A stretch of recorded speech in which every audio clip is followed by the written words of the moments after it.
Penceramah Bahar bin Smith memenuhi panggilan penyidik Polres Metro Tangerang Kota atas kasus penganiayaan yang menjadikannya sebagai tersangka. Namun Bahar bin Smith tidak ditahan setelah penangguhan penahanan diterima penyidik Polres Metro Tangerang Kota.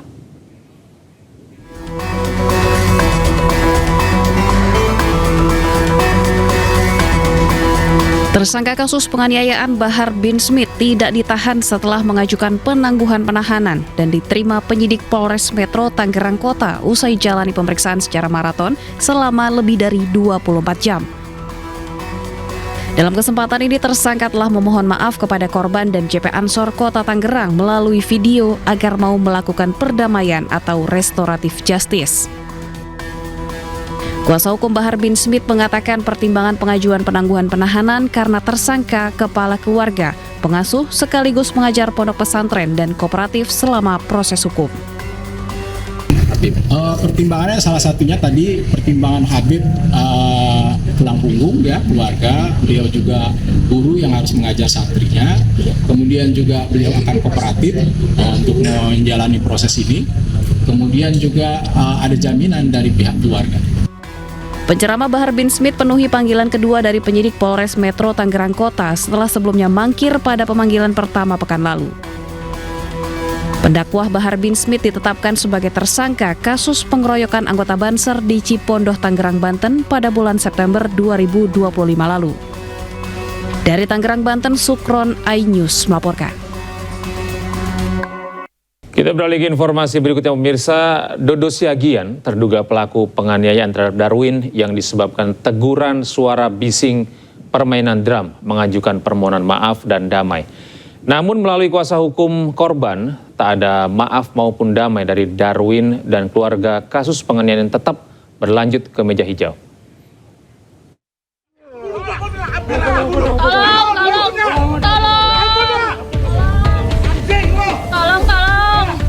Dodo secara terbuka mengajukan permohonan maaf atas tindakannya bersama sang anak menganiaya korban. Dodo mengakui melakukan penganiayaan lantaran terpancing emosi atas sikap dan kata-kata korban saat menegur anaknya. Dodo bahkan memohon agar korban dapat menempuh jalur kekeluargaan atau berdamai dengan korban. Bahkan upaya mediasi dengan korban pasca kejadian telah diupayakan terduga pelaku sehari setelah kejadian melalui pengurus lingkungan. Namun langkah korban yang melakukan pelaporan polisi membuat upaya mediasi yang akan dilakukan terduga pelaku dibatalkan. Terduga pelaku juga telah membuat laporan melaporkan balik Darwin atas tuduhan memaki, mencaci dan ancaman kekerasan. Kita beralih ke informasi selanjutnya pemirsa. Polisi menggelar olah tempat kejadian perkara ulang kasus kematian pria Parubaya yang ditemukan meninggal dengan kondisi kepala terlilit lakban dan plastik. Saksi menyebut korban minta diantar berbelanja ke minimarket sebelum menuju penginapan.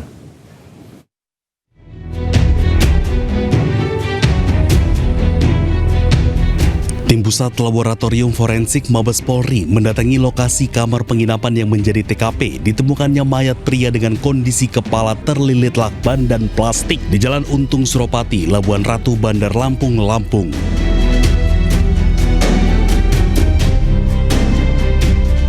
Polisi memeriksa setiap sudut kamar yang disewa oleh korban serta barang belanjaan yang dibeli korban di sebuah minimarket. Sejumlah saksi dimintai keterangan dan diambil sidik jarinya guna menjadi bahan penyelidikan. Minta penginapan yang murah ada di mana? Nah, saya tunjukin lah. Adanya di sana. Nah, setelah sampai di sana, ya ketemu isi ibu itulah yang jaga penginapan. Dia bilang sama saya dari Jakarta, Pak. Sebelum menuju lokasi kamar penginapan, korban sempat singgah di sebuah minimarket untuk berbelanja sejumlah barang yang ditemukan di TKP atau di dalam kamar yang disewanya.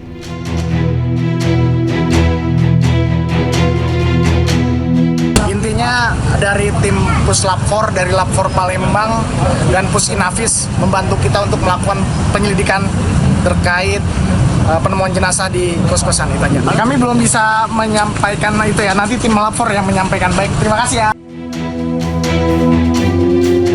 Hingga kini belum diketahui penyebab pasti kematian korban.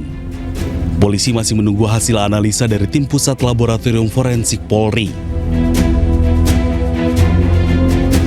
Dari Bandar Lampung, Ruslan, iNews melaporkan. Sementara itu, Ikatan Pilot Indonesia menyampaikan duka mendalam atas gugurnya Kapten Egon Erawan dan Kapten Baskoro usai ditembak oleh kelompok kriminal bersenjata di Bandara Korowai Batu, Papua Selatan. Ikatan Pilot mengecam dan mengutuk keras tragedi penembakan tersebut.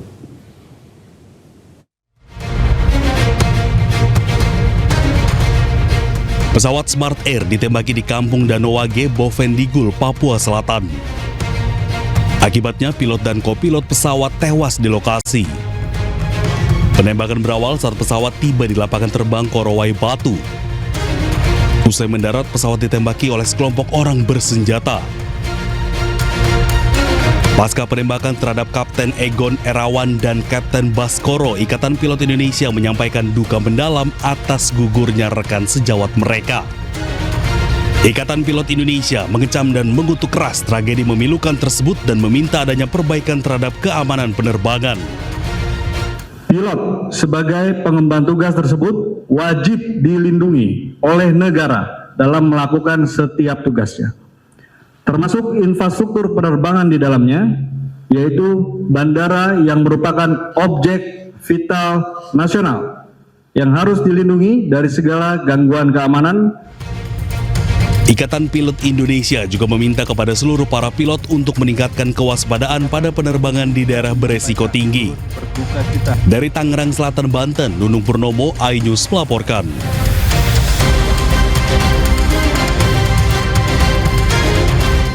Pemirsa, jenazah co-pilot Smart Air Baskoro Adi Anggoro tiba di rumah duka di Pondok Kelapa, Duren Sawit, Jakarta Timur. Kedatangan jenazah disambut isak tangis keluarga.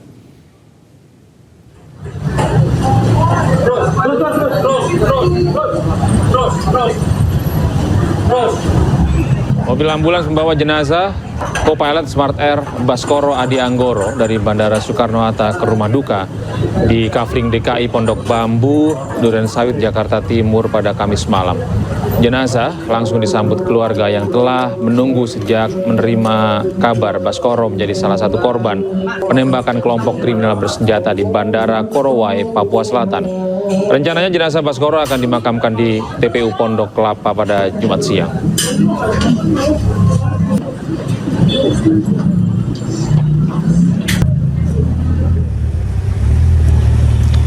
Sementara itu, Egon Erawan, salah satu pilot Smart Air yang tewas akibat kebrutalan kelompok kriminal bersenjata di lapangan terbang Korowai, Papua Pegunungan, malam ini akhirnya dimakamkan pihak keluarga. Pemakaman dilakukan di TPU Tanah Kusir 3, Kebayoran Lama, Jakarta Selatan, usai sebelumnya disemayamkan di rumah duka di wilayah Ciputat, Tangerang Selatan. Suasana haru tampak jelas menyelimuti proses pemakaman almarhum Egon Erawan yang dikenal sangat baik semasa hidupnya.